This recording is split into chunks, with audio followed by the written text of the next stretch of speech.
Welcome, Hoosier fans, to another edition of Banner Monday, where we begin the week the best way we know how, by talking Indiana basketball and Big Ten hoops. And before we get started, a few quick housekeeping notes off the top of the show. Please keep supporting our friends at Home Field Apparel by going to homefieldapparel.com and using the promo code Assembly20, which gets you 20% off your entire order. And if you are looking to support local food banks, you can either do that by going to foodpantries.org to find ones in your area, or go to feedingamerica.org. So again, a lot going on right now, just a couple ways that you can help out if you are so inclined. And now I'm pleased to welcome in from the Big Ten Network, the Sporting News, and Fox, one of the hardest working men in college hoops, even when there are no college hoops to cover. It's the venerable Mike DeCourcy. Mike, how you doing this afternoon? I'm great, Andy. How are you? I'm doing pretty well. The weather is nice. I've definitely come to find that working from home, it's a big difference when the sun is shining in the window in here, and it's a beautiful day here in Cincinnati, as it look like it is in Indianapolis where you are. So I think I'm hanging in there as best as I can.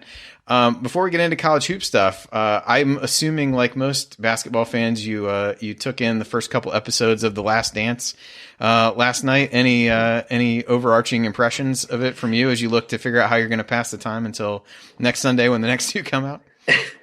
Yeah, I have to be honest. I understand, because of the framing of the documentary as being about the final season of the dynasty.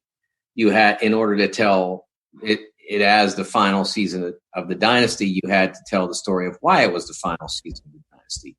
And making it the final season of the dynasty definitively was the worst decision Jerry Krause ever made as a major league executive. It was a terrible decision. It was an indefensible decision.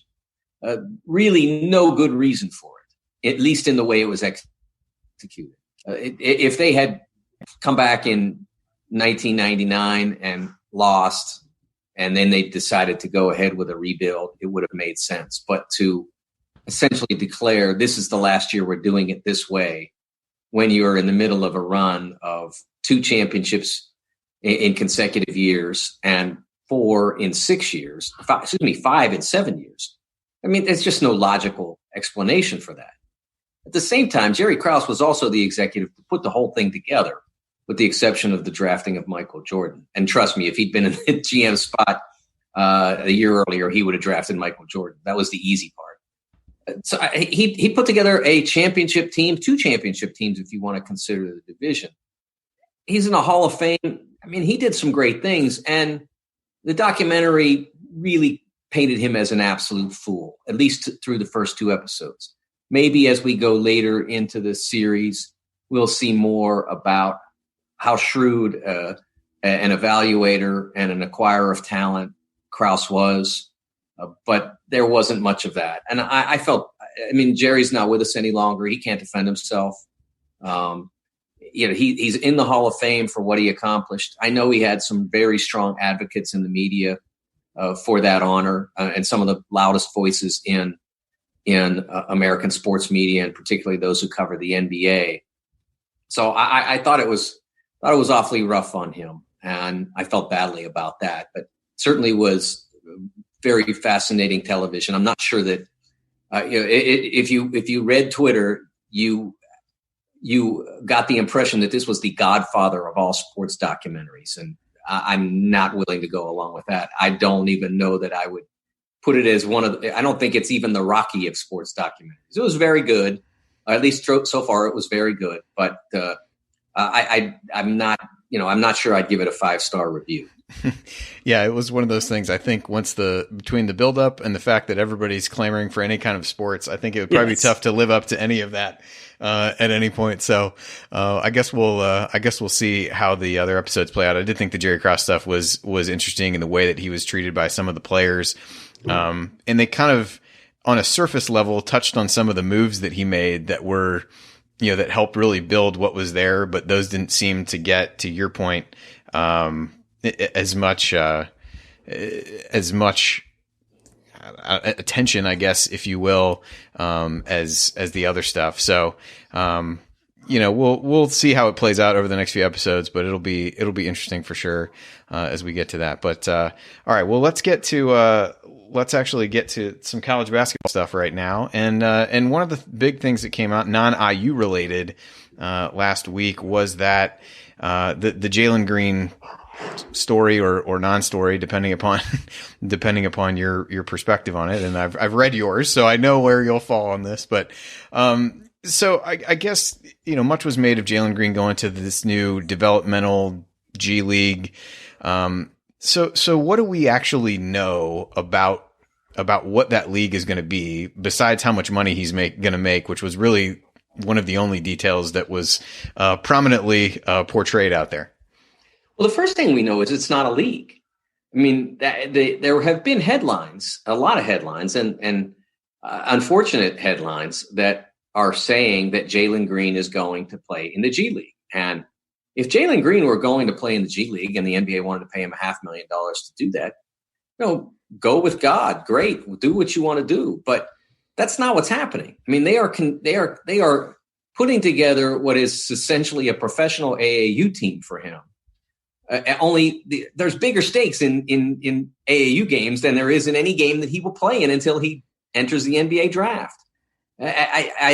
I'm just nonplussed at the fact that the NBA would go this far out of its way to have one of its most promising prospects not play any games that matter. That makes no sense to me at all. It's one thing to play in a minor league where not very many people really care that much who wins or loses.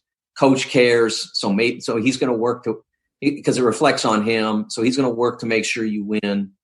Not everybody who's playing cares. They more care about how they look because their objective is not to win the G League championship. It's to get the heck out of the G League. That's the number one objective for every player in the G League. Well, for Jalen Green and others like him, the number one objective was to never get into the G League. And so he's not going to be. He's going to be on this developmental entity, whatever they want to call it, the pathway to it's ridiculous. Basically, it's a device that they put together so they don't have to get on a plane 2-3 times a winter and travel to Australia. Because Australia, for reasons I don't really quite understand, decided they were willing to pay American teenagers multiple hundreds of thousands of dollars to be mediocre in their basketball. And that's what happened. I mean, LaMelo Ball did some good things on a terrible team. R.J. Hampton didn't do a ton. So they paid a lot of money for that. I don't know whether they would have continued that directive into a second season, given the lack of great success that either of them had. But they had wanted to do it. And the NBA thought that it was not necessarily a good thing for some of their better prospects to be going that far afield to get training. They didn't want to be in college. They wanted to get paid right away, whatever. And so they put together this program. I'm not a fan of it. I am less a fan of the myriad takes that it was going to be very damaging to NCAA basketball, including a headline in the Wall Street Journal that said, "Is this the end of college basketball as we know it?" I mean, I was just blown away by that one. And it just shows an absolute complete lack of understanding about college basketball, an absolute complete lack of grasp of history. And when I'm not expecting you to know what was happening with the Magna Carta. I mean, this was 20 years ago. We had players go directly from high school to the NBA from 1995 until 2006. And that included some unbelievable talent. Kevin Garnett, Kobe Bryant, greatest player of all time, LeBron James. All three of those players never played a minute in college. And would it have been cool to see LeBron James in a college uniform, doing the things that only LeBron can do? Absolutely would have been cool. But he didn't. And what happened? College basketball attendance, pretty much the same. It's been pretty much constant. College basketball attendance has been pretty much a constant for my entire career. I went all the way back and assessed basically the best way to do it, because the numbers change based on size of venue and this and that. So I went and I looked at the number 1 team in attendance, the number 15 team in attendance, and the number 30 team in attendance for the 10 years before players started getting drafted out of high school, or the for the last 10 years that they were, which out of 11, and then for the most recent 10 years. And the numbers are almost identical all the way through. It doesn't change. And you don't get as big a television numbers for the Final Four now as you did in 1992 or 1989 or whatever. But nothing in television gets as good a ratings because the channel universe and the actual viewing universe has splintered 1,000 different directions. I mean, when I was a young person, you had 4 channels. When I became a young adult, you had maybe 35 or 40. And now you have 600 on your television, plus you have Amazon, Netflix, and all the rest, CBS All Access, and all the rest. And so you don't get, but you still get great ratings relative to everything else on television. You're getting 20, 23 million viewers to watch the championship game, depending on the year, depending on who's playing. You're getting just tremendous audiences. And so it hasn't changed. And so the idea that because 1 or 2 or 5 or even 10 players wouldn't play in college basketball, all of a sudden the whole enterprise would decline or collapse. It's just preposterous. And yet that was written by a lot of people in a lot of very prominent outlets last week.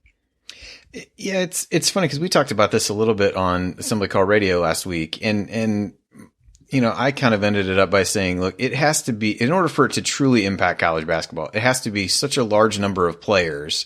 Because I think in one of the things you wrote, I mean, really over the last handful of years, even if you go back to Brandon Jennings, the number of players, top players that it's really impacted has been negligible given the period of time that we're looking at. So you've got to find something that will appeal to them, have enough people to want to do it. And then there has to be a tangible benefit that says doing this is better. And maybe the money is the only benefit that you need, but doing this is better for furthering my career. I mean, you've seen players go overseas. To your point, LaMelo Ball is really one of the only ones who seems to maybe benefit from a draft perspective by that, depending upon whose mock draft you look at. But in general, it hasn't been lauded for the player development, the development of the players who've gone that route. It hasn't been lauded for really anything other than a way to make money.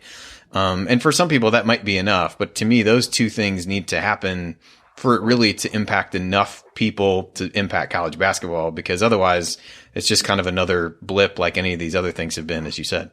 I think there are a few things to look at in that. First of all, the developmental piece. This is completely untried, and I don't see how it's beneficial to a young athlete to have less competition. I don't see how that makes a player better. You're just not going to convince me, because otherwise we wouldn't practice at all. I mean, you just shoot jumpers and then go play. I mean, why would you have practice if competing for something? And in college basketball, you are competing in practice to be part of a team. You compete in practice to get more minutes, to get a greater role in the offense, if you're a defensive specialist, to show that you are capable of shutting down the other team's opposing best player.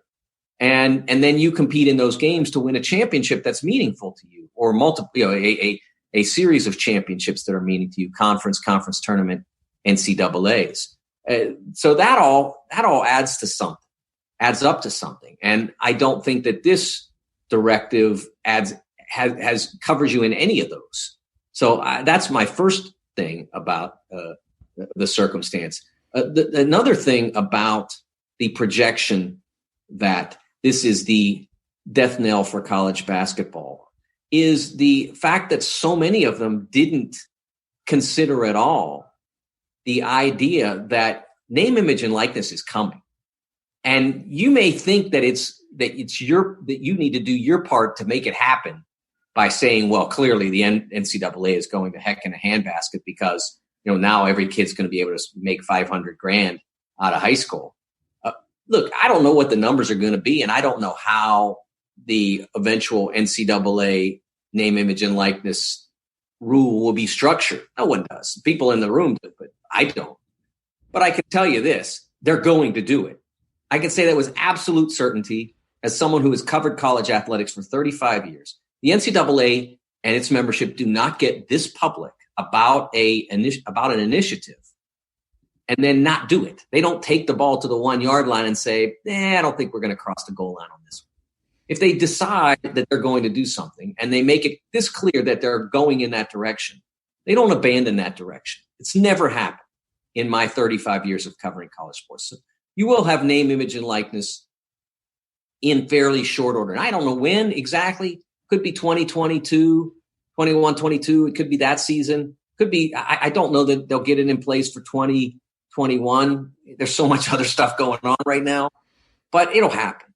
And then the third thing is, you mentioned about the money. I mean, Jalen Green's going to make $500,000 to be out of sight, out of mind for a year. The only way he ever gets into the public consciousness is if he dunks some really cool and somebody has a video camera on it when they're playing an exhibition game. I mean, that's it. And it'll be put on Twitter and everybody will say, oh, look, Jalen Green can dunk. But he's not going to do anything of any consequence in any game of any consequence because he's not going to play in it. Zion Williamson made, it depends on how you want to look at it, but just in endorsements from playing at Duke, made somewhere north of $50 million for 1 year, even though he didn't have the money in his pocket during his time at Duke. He walks out of Duke and he makes $50 million. He makes $75 million and being very conservative and attributing only $50 million of that to his time at Duke when it's probably more. He was a popular figure on the internet. So you can assume that he would have had some value to the shoe companies if he had, again, just sort of hid out in LA for a year. He would have had some value, but not $75 million worth of value. Not a chance.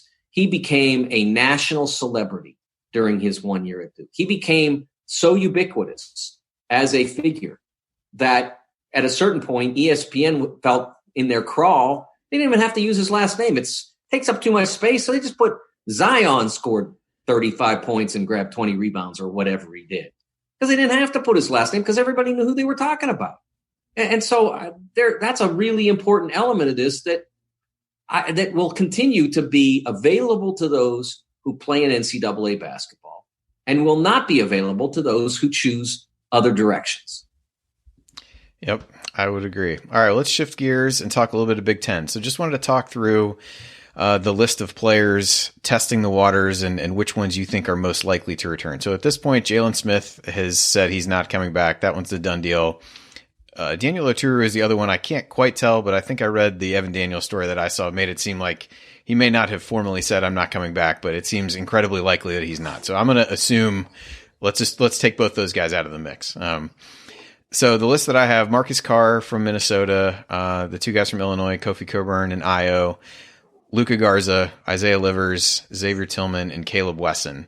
So of those, what is that? 7 names? 6? Give me the couple that you think are most likely to be back in college next fall. I think other than Io, who I expect, I think if he was going to stay in college, he would have probably not filed. I think he was waiting for a while to make sure that it looked right. And I think the only thing that Io would get out of another year at Illinois was, one, the opportunity to do, it's a given opportunity to do college things, whether it's be a college student, be a college kid, or play college basketball. That's a given.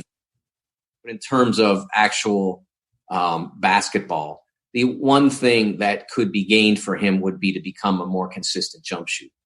If he was not going to come back as and assure that through off-season work and just training and coaching, whatever it took, if he was not going to come back and make himself into a 35, 36, 37% jump shooter from three-point range at minimum, then it wasn't worthwhile. I mean, that's the one thing that he could get. If he came back and shot 38%, he'd be a top 15 pick. He's got everything else. And so I understand why he would say, okay, I think I'm ready, to the extent that, I've got everything covered except that. And I can get that up there. And I do think he can. I think it'd take a little longer, but I think he can. You do look at some of the others. Xavier Tillman, I don't expect to be back. He's got 2 children now, and has shown himself to be a very capable player. I think he'll play professionally next year. I was on a conference call with Chris Holtman a week ago or so, and he talked about Caleb Wesson as pretty much a done deal. Said very kind things about how much he developed and what he'd done for the program, and seemed to indicate he talked about him as if Caleb had been a senior, as if, the same way one would talk about, say, Devontae Green. And so those are the ones that I expect not to be back. I think I would be surprised if the others were not. Disappointed for them, because I don't think any of the others has established himself as being ready for the NBA, and certainly not ready to be drafted. Kofi Coburn, I think, has real talent, but has a lot to add to his game, a lot to learn. Marcus Carr, I think, has a chance to be a pro, but I think he still has to grow as a point guard. I don't think he played 1 year for a team that was terrible at Pitt, and in an absolute train wreck situation. And then he played 1 year on a capable team. And I think that the opportunity to come back there and be an even more prominent part of what they're doing, I think it would serve him well. So Isaiah Livers, I think Isaiah Livers understands. And my disappointment for guys like Isaiah, for really any of the players on the list that has the option of coming back or is leaning toward coming back, it's disappointing for any of them to not be able to participate in the process, because I think there's real value to going to an individual workout or to play at the combine if you get invited. Now, I've used 2 different analogies to sort of describe what you get out of that. One is, if you're someone who has taken the SAT a couple of times, you take it the first time, you try to get the best score you can, but it's really that second time that you feel like, okay, I know what to expect. I know what they're going to ask of me. That's the one you should get the good score on, because you've gone through it before. And the other part of it is kind of like a summer internship. You get to see what the professional world is like, what the working world is like. What's it like out there? But at the same time, you're still a college kid, and you're not, all the pressure and responsibility of being a professional isn't on you. But you get into that world a little bit, and you get a feel for what it's about. And so I think both of those things the young players are going to be missing. It's obviously not as big as missing the NCAA tournament, but Isaiah, I'm not sure what Luka and Isaiah and guys like that are really even getting out of this, because as long as there are no individual workouts, and there won't be, because it doesn't even look like the draft will happen until August or September. And there won't be a combine, certainly in advance of that, in the usual May slot. So other than the opportunity to say, hey, I'm going to try, and hey, guess what? I'm back. And everybody gets excited because I'm back. I'm not sure really what there is in it for them. You can get an evaluation from an NBA team very easily. You don't have to put your name on the list to get that. You can get a good evaluation from professional scouts, either friends of your coach or the league will do it for you. You don't have to be on the early entry list to get it. But the funny thing about that, hey, I'm back deal is Jeremiah Robinson Earl from Villanova never even put his name in the list, but he still had still got a hey, I'm back release, and still everybody from Villanova got to be excited about Jeremiah playing another year. Yeah, that's true. That's true. So you can still have it both ways there. Yeah, I mean, it is unfortunate that for the benefits of what they've tried to do and expanding that process and making some changes to it, that just the logistics of the way things are right now are going to prevent some of those guys from really getting it. But I think the 3 guys that you mentioned theirs in IO, Xavier Tillman and Wesson, seemed the least likely to me to be back. So I think that right. I think that jives with what a lot of IU fans were expecting. So the other thing I wanted to talk to you about was bracketology a bit. So we don't really know certainly how we did this year. We can all assume that we would have done the best job anyone has ever done at this stage. But just wanted to, as our resident bracketologist, kind of get some background from you on how that came about for you starting to do it this year, and how, while you may have done it informally over the years, kind of how year one of posting your projections out there went, and if you plan to do it again next year, I guess. I hope Fox will have me back. I enjoyed it very much. I loved working with the people there. They were just a delight, top to bottom. Jordy Wimmer, the coordinating producer for college basketball for Fox, was the person who approached me about it. I think that I suspect that I had some encouragement behind the scenes. If my name was brought up to Mark Silverman, who used to be the president of the Big Ten Network and has always been very kind to me.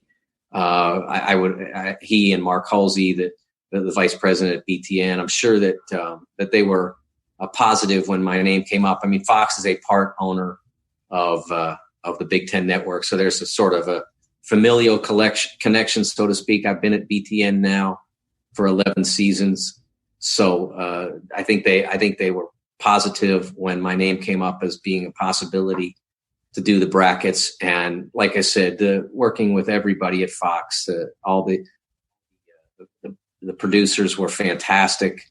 The digital producer, Louise Chenard, was just great to work with. I can't say enough about them. So if they have me back, believe me, I'll do it. I did learn some interesting things about the process, not about the actual selections, but about the reactions to the selections over time.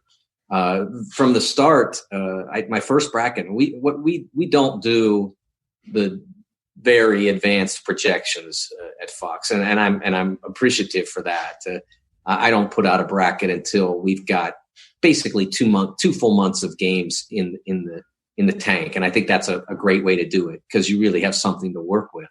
And the first one I put out at that point, I think Butler was whatever and one, and I had them as a 3 seed, and Butler's fans were convinced they should be a 1 seed, and they went ballistic on me. And I got the biggest kick out because I didn't think that the bracket projection in the middle of January was going to be that much of in terms of intense criticism. I didn't think it would be that rough, and I got it. It only needs to matter to one fan base. That's really the only thing at that point. Yeah, it just compounds on itself at that point. Yeah, you're just like, it went with. There were different fan bases depending on the bracket over time, and I understood as we got closer to the actual selection process that people would start to get a little antsy. Then I understood that. But I was really surprised by that initial reaction. So I definitely know they're passionate about it, that they're intense about it. For me, I was really pleased with how things went in terms of being, I didn't look at the others before I did my work. I mean, I would do my work and I would see where I was and I'd put it together and we put it out there, and then I'd look and for someone who was doing it for the first time, I didn't feel like I was an outlier. I'd look at their brackets and not think, "Oh my gosh, how did I do that?" Sometimes I would look at the brackets and say, "They're not right about that. I'm the one." I felt pretty good about that, and obviously we got to the end, and we don't really know what would have happened, but I do know this. That on my final bracket, the last one I did, the teams that I had in were basically there are going to be some that were just projections because there were still automatic bids that weren't decided.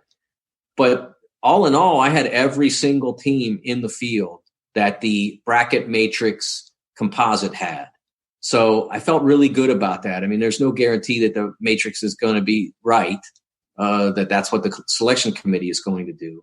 But that was the only barometer I had. So I used that and felt pretty good about it. Yeah, that's good. Yeah, the end is definitely where the passion comes out. The early January of, this is a projection as much as like, how much time you spent on it. So you don't want to say like, this doesn't matter. This doesn't mean anything. That was often how I would feel like I wanted to react. But knowing you'd put the work in, I was like, well, you can't really admit to yourself that it probably doesn't matter a whole lot what you just spent time doing. But, so I know we were talking before you came on, and I thought you had brought this up before over the course of the season. So you've had the chance to attend the mock selection committee a few times. So what are maybe a thing or two that you learned from that process that you carried forward into what you were doing this year, but also are things that maybe there are some common misconceptions about based on questions that you would get or complaints you might get might be the real answer, but maybe a thing or two that really stands out in that regard? I think one of the misconceptions is about the idea that they create matchups that would look appealing, in terms of storyline. I will tell you this, that there was one point in the season, and I don't remember exactly when it happened, but it was probably mid-February, where Arizona was a 7 and Indiana was a 10. And I do the bracket and I put it together and blah, blah, blah. And then I send it into Fox and it pops up on their Twitter and the Instagram and all of that and Facebook. And somebody says, hey, Archie and Sean playing again. And, I had no idea. I mean, I realize that it's a little different because the committee has more time. But I didn't do it for that. I did it because one was a 7, one was a 10. Geographically, it fit. And, in terms of staying away from, there may have been too many 7s that were Big Ten teams. So you had to stick them with Arizona because that's who it was. But they don't if by following the rules and trying to exercise their best judgment, which I probably agree with them more often than not, but they miss some. They miss a few really badly. But just exercising judgment and following the bracket rules, you create games like that because college basketball has that interconnection involved. John Calipari used to work at UMass, used to work at Memphis. If UMass and Memphis are in the field, it's a 1 in 32 chance he's going to play one of them. So that's probably the biggest misconception. The second is probably the idea that there's a conspiratorial nature to it, because with the way it's executed, with where you're doing blind voting, you're voting on a computer, and the way the system is set up, you vote for 4 teams to get in out of a particular 8, that are nominated, and you don't know what everybody else is voting, and so there's really no conspiracy to it. Sometimes they get it right. Sometimes they get it wrong. I think most of the time they're closer to right than wrong. But the idea that, they're out to screw the little guy. Sometimes I still remember, for instance, in 2008 when Drake was a number 5 seed and Western Kentucky played them in the first round. It was presented that it was designed that way to knock out a mid-major. And the people who say that never understand is that you're guaranteeing a mid-major advances. I mean, one of those, if you played one of them against, if you played Drake against, let's say Illinois was the 12 seed that year and Western Kentucky was the 12 and let's say, Indiana was a 5, just humorous. Let's say Indiana, make it a happy one. Okay, so Indiana's the 5. You might have no mid-majors at the end of that day. They might both lose. So it's just a silly thing, but people keep saying it all the time. That stuff doesn't happen. They do it based on geography way more than they should. That's the one thing I think they do totally wrong. They emphasize geography way too much.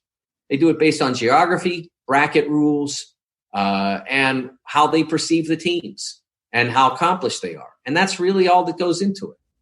Yeah, it's funny. You had the Arizona IU. I would always get IU and Houston would be matching up for kind of the same thing. But it was like you had so many Big Ten teams, and invariably the first comment would be like, I can totally see the committee putting IU against Samson. And I was like, well, I mean, you could, but it's not really there. With so many Big Ten teams in that muddled area in the middle, there were times like there was just no other person that you could even play. So yeah, I know what you mean there.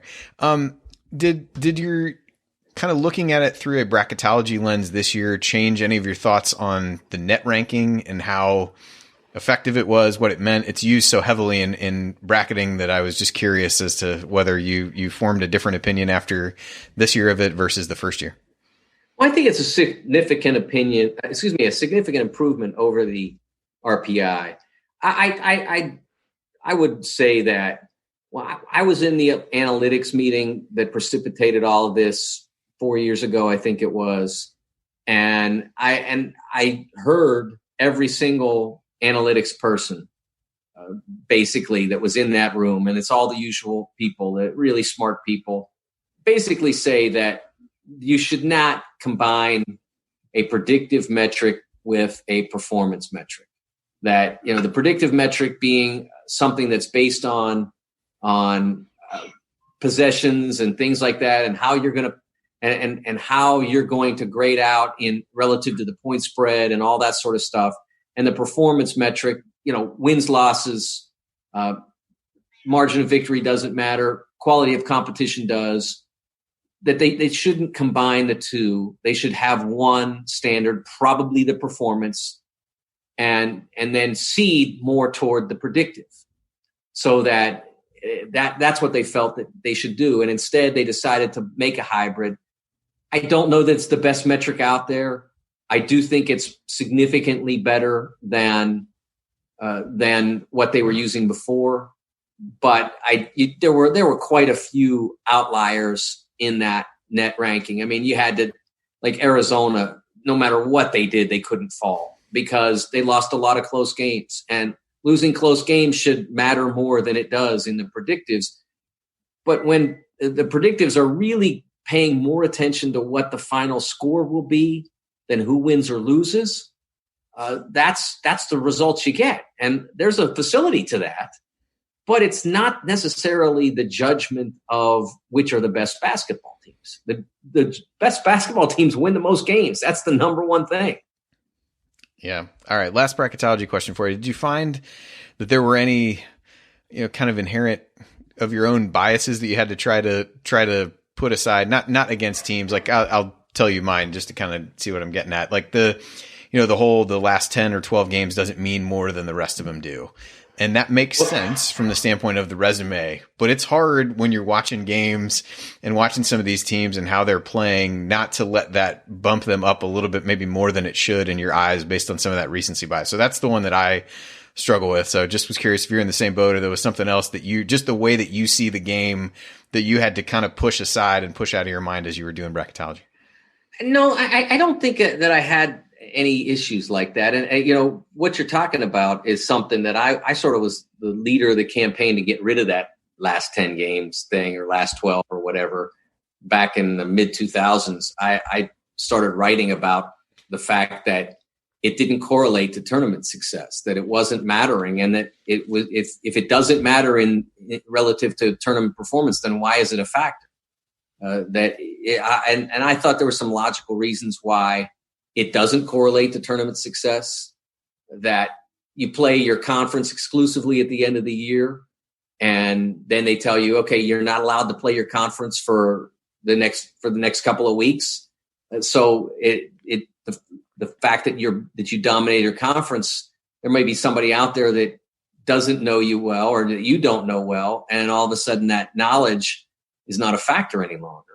So I would say that that was never an issue for me. And all in all, I don't think there was any specific thing that I had a problem with relative to having to get, I understood what they were looking for, and that's what I tried to match.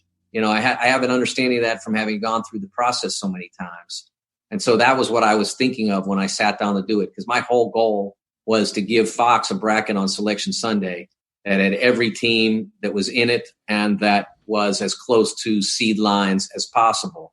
And so I tried to orient it toward that and not necessarily what I would think. Yeah, I think that's always the hard part is, for people that want to get upset with somebody who's putting out projections, you're trying to match what the committee's doing. You may have a whole lot of problems with what the committee's done historically the last year. It doesn't really matter. But the exercise that you're trying to do well in is to actually match up with them. So I'm right there with you. And that kind of forces me to push inside some of my biases. So, all right, we're just about done. But since you lived in Cincinnati for a while, I figured this was my chance as a not native Cincinnatian, but a Cincinnati resident to any opinions that you want to put out there about Cincinnati chili. This is your opportunity that no one else on this podcast will ever ask you about. So this is your chance to take a stand or abstain. It's up to you. My feelings about Cincinnati chili are well known from my Twitter account. I wouldn't give that dish to the person on the planet that I like the least. I would not do that to them. That's my feeling about it. There's lots of great things about Cincinnati. It was a wonderful place to live for almost 20 years. But the chili is not one of them. There you go. All right. Awesome. Well, Mike, I appreciate you joining me and pushing back the time a little bit. And we will, I'm not sure which of us we're getting the rotating panel here with you the last few weeks. So who knows? Might be back to Jared next week, but we'll see then. But as always, appreciate talking college hoops with you, and hope you and your family are staying safe and healthy there in Indianapolis. And we will talk to you again next week. All good. Everybody have a great week. All right, awesome. And for everybody else, our next Assembly Call will be Assembly Call Radio coming up on Thursday night at 9 o'clock Eastern as usual. So we will be back to talk to you then. Thanks for joining me this week on Banner Monday.